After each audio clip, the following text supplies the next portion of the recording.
Dear students, मैं राजकुमार सिंघल। हमारा जो चैप्टर चल रहा था डिसोल्यूशन का, तो मैंने आपको लास्ट वीडियो में भी एग्जांपल बताया था इंसॉल्वेंसी ऑफ ए पार्टनर का। तो उसी तरह हम एक और सवाल लेके आए हैं कि यहाँ पर चार पार्टनर है A B C and D. Were partners sharing profit in the ratio of 3:2 3 हो गए। Their balance sheet as the date of dissolution were as follows. Balance sheet का मतलब कि जिस समय फर्म का डिसोल्यूशन हुआ था उस समय हमारे पास बैलेंस शीट दे रखी है। ए की कैपिटल दे रखी है, बी की रिजर्व दे रखा है और सन्डी डेटर्स दे रखे हैं, सन्डी एसेट्स दे रखी है सी और डी। तो यहाँ पर ए और बी का बैलेंस तो कहाँ पर कैपिटल के लायबिलिटी साइड में, सी और डी का क्या है असेट साइड। अब जब किसी पार्टनर की बैलेंस अगर वो असेट साइड में शो रहे तो इसका मतलब ये कौन सा बैलेंस है, डेबिट, और ये कौन सा बैलेंस बनेंगे, क्रेडिट। फिर on the about date C becomes insolvent. On the about date का मतलब कि उस जो ऊपर डेट दे रखी उस समय जो बी ना सी नाम का जो पार्टनर था वो क्या हो गया, इंसॉल्वेंट हो गया। और insolvent and was able to contribute only 50 पैसे इन द रुपीस। मतलब उसका मतलब कि वो 1 रुपए में 50 पैसे ही लाने के लिए क्या हो कैपेबल है। 1 रुपए का मतलब होता है कि आज जैसे मान लो कि सी है तो सी का जो बैलेंस निकल रहा है, जैसे सपोज करो कितना निकल रहा है 1000, तो 1000 का मतलब जब 1 रुपए में वो 50 पैसे लाएगा, 50 पैसे लाएगा तो 1000 का मतलब कितना लाएगा 500 रुपए। तो कहने का मतलब 50% कि 1 रुपए में 50 पैसे का मतलब होता है कि इट्स मीन 50%। तो उसका मतलब 50% पैसा लेके आएगा। कितना परसेंट, 50% पैसा लेके आएगा। फिर आगे बात किसकी हो रही है कि realisation expenses amount to 400, but loss on realisation is not brought in case by the partners, prepare necessary ledger accounts. अभी इंसॉल्वेंट का केस है, अब लेकिन सवाल में कुछ नहीं कर रहा कि भी कौन सा मेथड होगा कि गामा वर्सेस मेरे नियम लागू होंगे नहीं होंगे। हमने क्या पढ़ा था, जब सवाल में कुछ नहीं कहता तो गामा वर्सेस मेरे नियम लागू होंगे, क्योंकि इसने स्पेशली मना नहीं किया कि भी ये सवाल गामा वर्सेस मेरे नियम से नहीं करना है। तो हमने सवाल को किससे करेंगे, गामा वर्सेस मरे नियम से। गामा वर्सेस मरे नियम क्या कहता है कि जो इंसॉल्वेंट पार्टनर का डिफिशियंसी कैपिटल की जो सॉल्वेंट पार्टनर है वो कौन से रेशो में लाएंगे, कैपिटल रेशो में लाएंगे। और कैपिटल दो होती है, फिक्स और फ्लैक्चुएटिंग। तो फ्लैक्चुएटिंग के केस में वो ही पार्टनर क्या करेगा, उस इंसॉल्वेंट पार्टनर की लॉस को बियर करेगा जिसकी कैपिटल का बैलेंस क्या रहा, क्रेडिट आ रहा। तो अगर किसी पार्टनर की कैपिटल का बैलेंस डेबिट आएगा तो उस केस में वो पार्टनर इंसॉल्वेंट नहीं है, फिर भी क्या नहीं करेगा, वो इंसॉल्वेंट पार्टनर की लॉस को बियर नहीं करेगा। तो पहले अपन इसमें सिंपल क्या बनाएंगे, रियलाइजेशन। तो रियलाइजेशन जैसे अपन बनाते आ रहे हैं वैसे आएगा।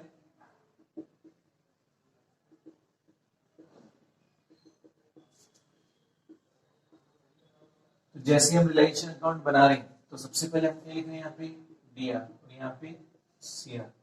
तो कॉलम किसका हो गया, पर्टिकुलर्स, और ये हमारा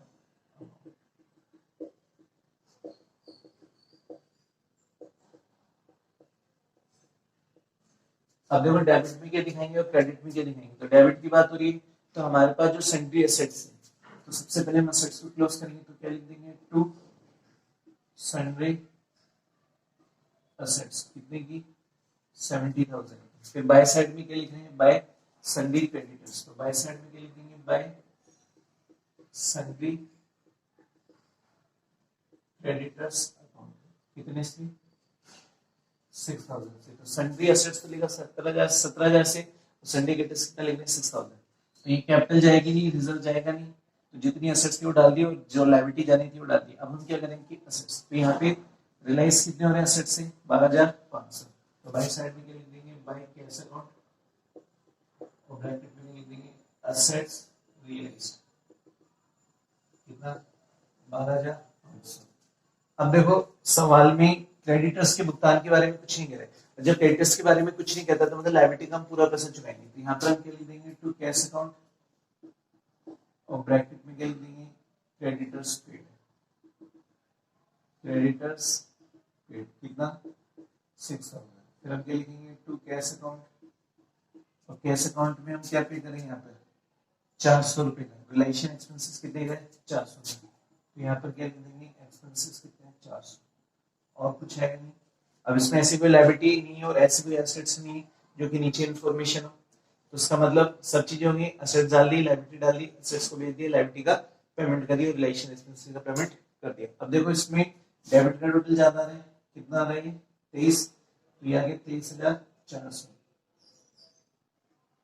और ये भी कितना रहेगा 23,400। अब जैसे हम इसमें से लेस करेंगे 23,400 में से कितना 18,500 कितना आएगा 0,0,9 12 4 400 रुपए का लॉस हो गया। तो यहाँ पर बाय के लिख देंगे by loss transfer, by loss transfer किस किस को जाएगा ए बी सी और डी को। ए कैपिटल बी कैपिटल और सी कैपिटल और डी कैपिटल। मतलब ये जो 400 रुपए का लॉस है ये किसमें चला जाएगा ए बी सी डी तीनों में चला जाएगा। तो यहाँ पर ए को कितना मिलेगा तो हम क्या लिखेंगे कि 4900 इंटू 3/10। जैसे 10 की 10 काटेंगे तो 490 को मल्टीप्लाई 3 से 0 27 के साथ 80 आएगी 2 12 और 1 14 एक को तो मिलेगा 14,700 और बी को कितना मिलेगा 0 18 के 8 से लगी 8 1 980। आप तो देखो एक बार और सी को कितना मिलेगा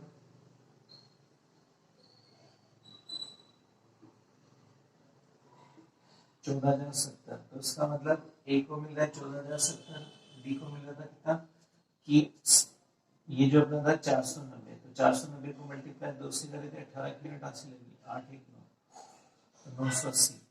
तो इसको 980 था इसको भी 14,070 था इसको भी 980 जोड़ के कितना जाएगा 4,900 कितना जाएगा 4,900। तो कहने का मतलब क्या है कि ए को इतना मिल रहा है बी को इतना सी को इतना और डी को इतना है। तो ये तो हो गया था हमारा रिलेशन अकाउंट। अब हम क्या बनाएंगे पार्टनर्स कैपिटल अकाउंट।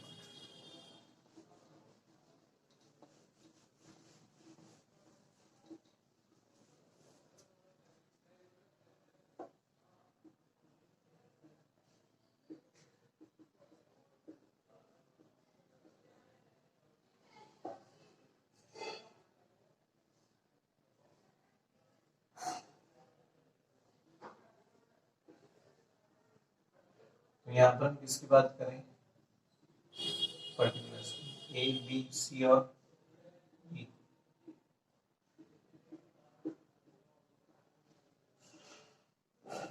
ए बी सी और ये हमारी क्रेडिट साइड होगी ये हमारी डेबिट साइड होगी। तो देखो सबसे पहले अपन क्या करेंगे जब पार्टनर्स कैपिटल अकाउंट बनाएंगे तो सबसे पहले पार्टनर्स कैपिटल का बैलेंस लिखेंगे। तो यहाँ पर हम क्या लिख रहे हैं by balance BD by balance BD. तो ए का कितना है 10,000 और इसका कितना है 5,000। इन दोनों का नहीं आएगा क्योंकि इन दोनों का कौन सा बैलेंस चल रहा है डेबिट बैलेंस चल रहा है। यहाँ पर क्या लिख देंगे टू बैलेंस बीडी 6,360 सॉरी वो सीओडी का चल रहा है 6,360 6360 और इसका कितना है 1640। ये तो हो गया बैलेंस बीडी।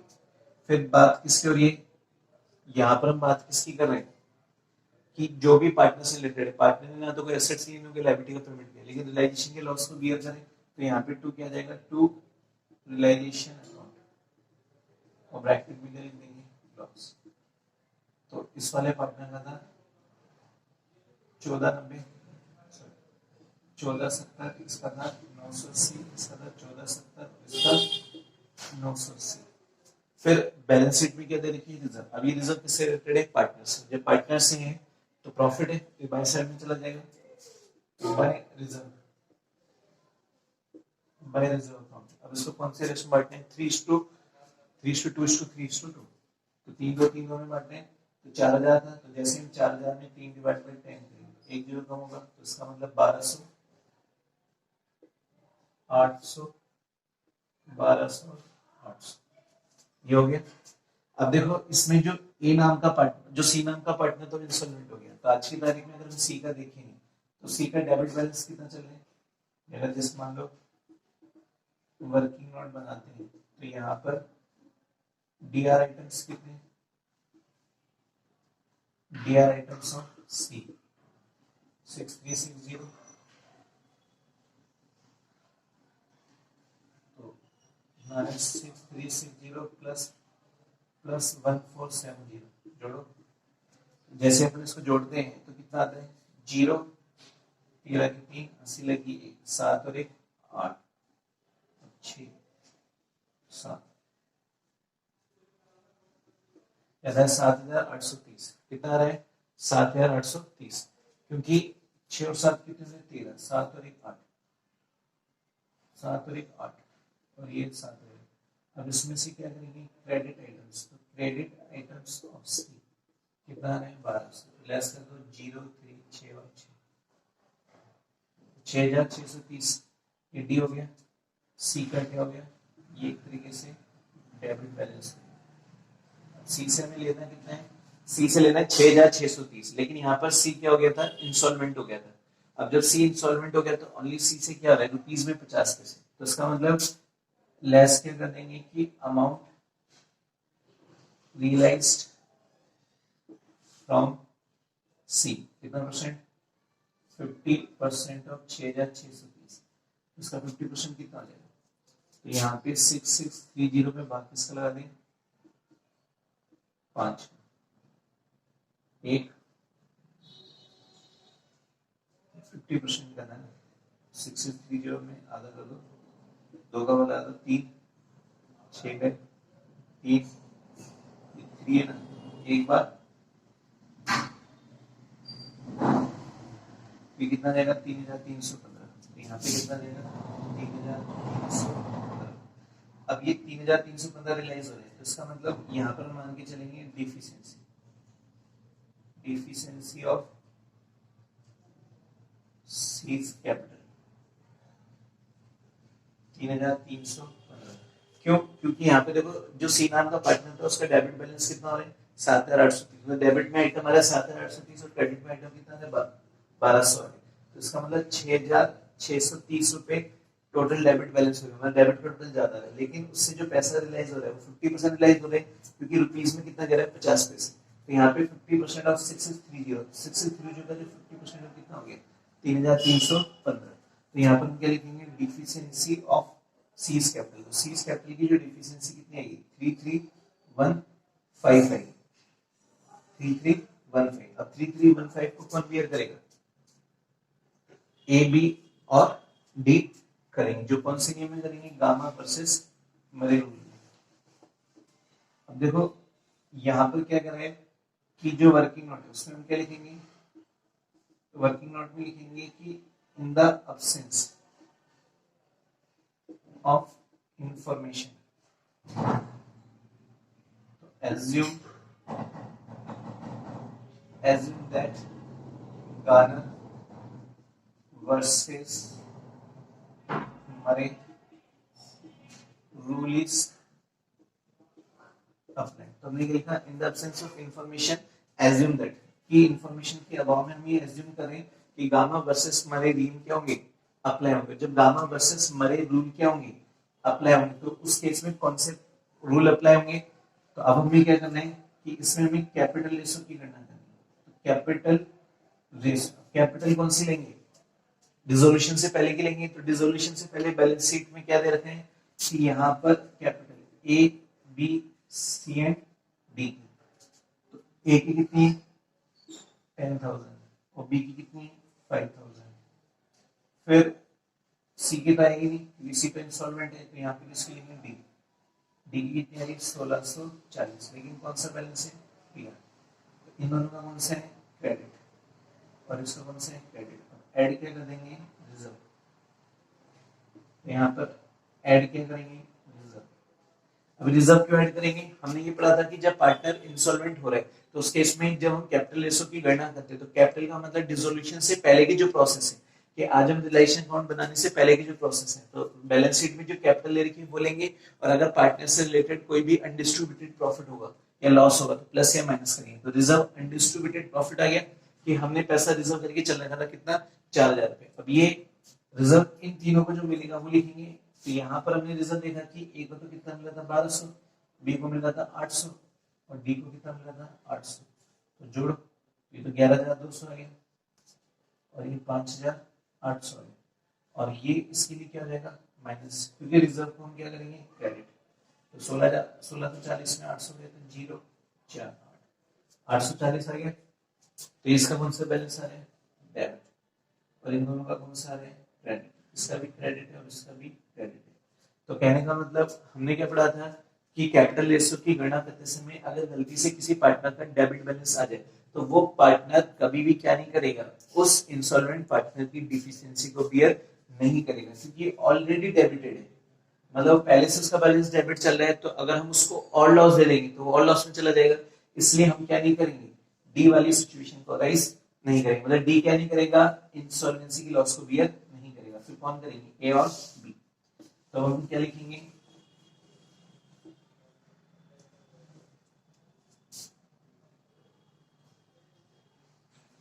ए का कितना निकला था 10,000, तो 10,000 अपने क्या जरूरत है 11,200। अब यहाँ पर क्या लिखेंगे कि only A and B are born the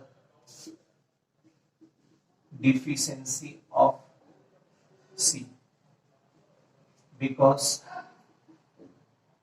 D have debit balance of capital, so not bear the loss of deficiency। तो यहाँ पर ए और बी आ गया, इसका तो 11,200 था और इसका कितना था 5,800, ये आ गया। अब जैसे अगर अपन इसमें भाग लगाते हैं 2 का, तो हमारा कितना देगा 6 देगा, और ये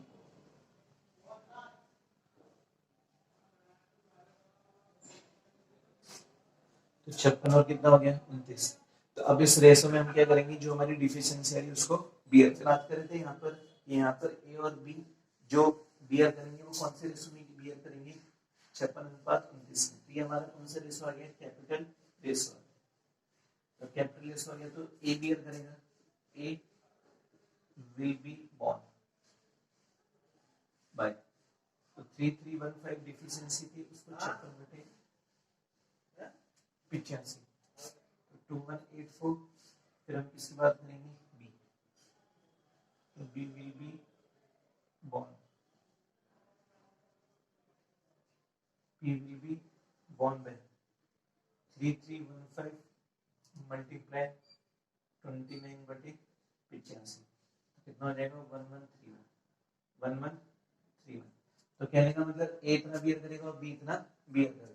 अब इसकी अपन क्या करेंगे, एंट्री पास करेंगे। तो अपन ने एंट्री क्या पढ़ी थी कि सॉल्वेंट पार्टनर अकाउंट दिया टू इंसॉल्वेंट पार्टनर, तो सॉल्वेंट कौन है यहाँ पर, ए और बी बियर करेंगे, तो ए कैपिटल अकाउंट दिया और बी कैपिटल अकाउंट दिया टू सीज कैपिटल।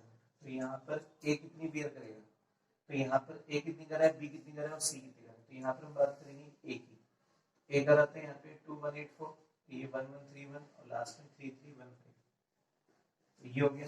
तो अब बाय साइड में क्या लिख देंगे, बाय ए कैपिटल और बाय बी कैपिटल, ये दोनों खाली, ये आ जाएगा 2184 1131 और यहाँ पे क्या जाएगा 2 सीज कैपिटल, जो सीज कैपिटल है इसकी तो आ जाएगी 2184 1131। अब लास्ट में क्या लगा देंगे टोटल, तो यहाँ पे क्या जाएगा 2 कैश अकाउंट फाइनल,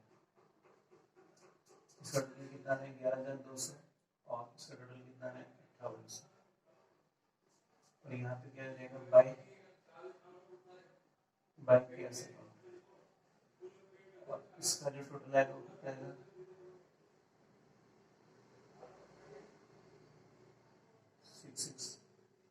6630, यहाँ पे जाएगा 11,200 5,800 और इसका टोटल कितना है 0 12 की 2 से लगी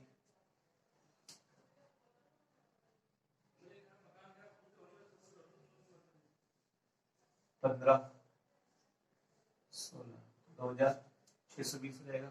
यहाँ पे भी कितना आएगा 2,620। देखो यहाँ पर हमने जो टोटल लगाया, तो अब जैसे हम इसका टोटल करके जो डिफरेंस निकाले तो इसका आ रहा है 7,546। अब इसका टोटल करके जो डिफरेंस निकाल, इसका कितना है 3689।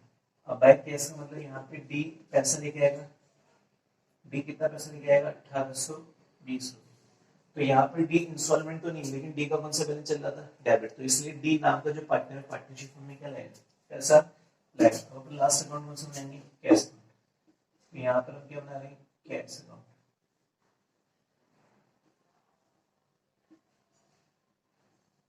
पर्टिकुलर्स अमाउंट, अभी कॉलम किसका आ गया रुपीस, तो यहाँ पे लिखेंगे पर्टिकुलर्स ऑफ अमाउंट,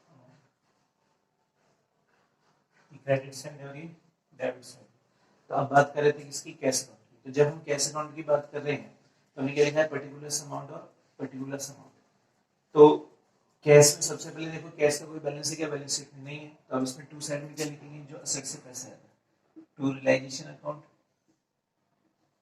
और ब्रैकेट में क्या लिखेंगे असेट्स। तो असेट से कितने रियलाइज हुए थे, असेट से रियलाइज हुए थे 12,500। फिर हमने लायबिलिटी का पेमेंट किया था, तो बाय क्या लिख देंगे बाय रियलाइजेशन अकाउंट और ब्रैकेट में क्या लिख देंगे क्रेडिटर्स। तो क्रेडिटर्स कितने पे किए थे, सवाल में कुछ नहीं कह रहा था इसलिए हमने पूरे 6000 पे किए थे। और रियलाइजेशन एक्सपेंसेस तो बाय क्या लिख देंगे बाय रियलाइजेशन अकाउंट और ब्रैकेट में क्या लिख देंगे एक्सपेंसेस। तो रियलाइजेशन एक्सपेंसेस कितने के थे 400 रुपये। अब पार्टनर पैसा ला रहे हैं फिर ले जा रहे हैं, तो कौन कौन से पार्टनर पैसा ला रहे हैं कौन कौन से ले जा रहे हैं, तो यहाँ पर ए और बी तो ले जा रहे हैं और डी ला रहे हैं, तो यहाँ पर क्या लिख देंगे बाय एस कैपिटल बाय बीस कैपिटल। ये कितना ला रहे हैं 7,546 और ये 3,689 और यहाँ पे क्या लिख देंगे टू सीज कैपिटल और टू डीज कैपिटल। तो सीज कैपिटल का मतलब कि सी भी तो लेके आया था कितना लाया था 3,315 और ई कितना लाएगा 1,820। लास्ट में टोटल लगा दो, टोटल सेम आता है। तो देखो डियर स्टूडेंट अगर हम इसका टोटल करते हैं तो कितना आता है 17,635 और उसका टोटल भी कितना आएगा 17,635। तो दोनों साइड पे टोटल क्या आ रहा है इक्वल आ रहा है, तो इसका मतलब कैश अकाउंट हमारा सही, हमने जो ट्रांजेक्शन की वो हमारे सही।